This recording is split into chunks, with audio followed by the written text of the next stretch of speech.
Praise the lord. Shrimati Charles Cowman గారి రచనల నుండి ఎడారిలో సెలయేర్లు అను గ్రంథము నుండి అనుదిన ధ్యానములు. ఆకాశమును భూమియు గతించును, కాని నా మాటలు ఏమాత్రమును గతింపవు. మత్తయి సువార్త 24:35. తరాల తర్వాత తరాలు గతించిపోతున్నాయి, అయినప్పటికీ దేవుని వాక్యం జీవిస్తూనే ఉంది. రాజ్యాలు పైకి లేచాయి, రాజ్యాలు కుప్పకూలిపోయాయి, అయినప్పటికీ దేవుని వాక్యం జీవిస్తూనే ఉంది. రాజులు, నియంతులు, రాష్ట్రపతులు వస్తున్నారు, పోతున్నారు, అయినప్పటికీ దేవుని వాక్యం జీవిస్తూనే ఉంది. నిషేధించబడింది, చింపివేయబడింది, కాల్చివేయబడింది, అయినప్పటికీ దేవుని వాక్యం జీవిస్తూనే ఉంది. ద్వేషించబడింది, దూషించబడింది, విమర్శించబడింది, అయినప్పటికీ దేవుని వాక్యం జీవిస్తూనే ఉంది. అనుమానించబడింది, ఆరోపించబడింది, అవమానపరచబడింది, అయినప్పటికీ దేవుని వాక్యం జీవిస్తూనే ఉంది. నాస్తికులచే సర్వనాశనం చేయబడింది, అయినప్పటికీ దేవుని వాక్యం జీవిస్తూనే ఉంది. మతోన్మాదులచే పూర్తిగా త్రోసిపుచ్చబడింది, అయినప్పటికీ దేవుని వాక్యం జీవిస్తూనే ఉంది. తప్పుగా అర్థం చేసుకోబడింది, తప్పని చెప్పబడింది, అయినప్పటికీ దేవుని వాక్యం జీవిస్తూనే ఉంది. దైవావేశంతో లిఖించబడిందన్న వాస్తవం తప్పని వాదించబడింది, అయినప్పటికీ దేవుని వాక్యం జీవిస్తూనే ఉంది. దేవుని వాక్యం జీవిస్తూనే ఉంది. మన పాదాలకు దీపంగా దేవుని వాక్యం జీవిస్తూనే ఉంది. మన మార్గంలో వెలుగుగా దేవుని వాక్యం జీవిస్తూనే ఉంది. బాల్యానికి ప్రామాణికంగా దేవుని వాక్యం జీవిస్తూనే ఉంది.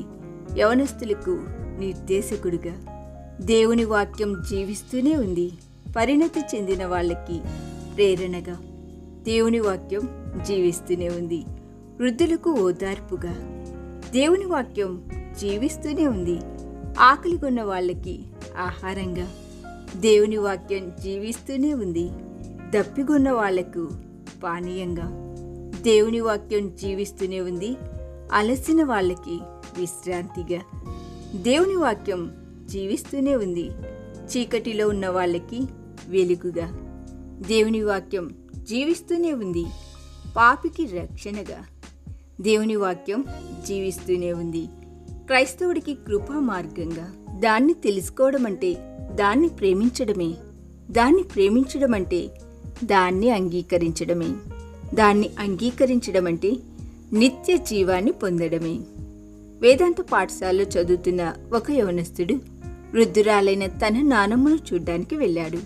నిరాశలో ఉన్నట్టుగా కనిపించిన ఆ వృద్ధురాలు నవ్వించేందుకు అతడు వ్యంగ్యంగా ఇలా అన్నాడు, నానమ్మ, నువ్వు నమ్ముతున్నావని చెప్పే బైబిల్ గ్రంథం మొదట హెబ్రీ, గ్రీకు భాషల్లో రాయబడింది. అది గొప్ప పండితులచే మన భాషలోకి అనువదించబడాల్సి వచ్చింది. దాన్ని అనువదించిన వాళ్ళు సరిగ్గా అనువదించారో లేదో నీకెలా తెలుసు?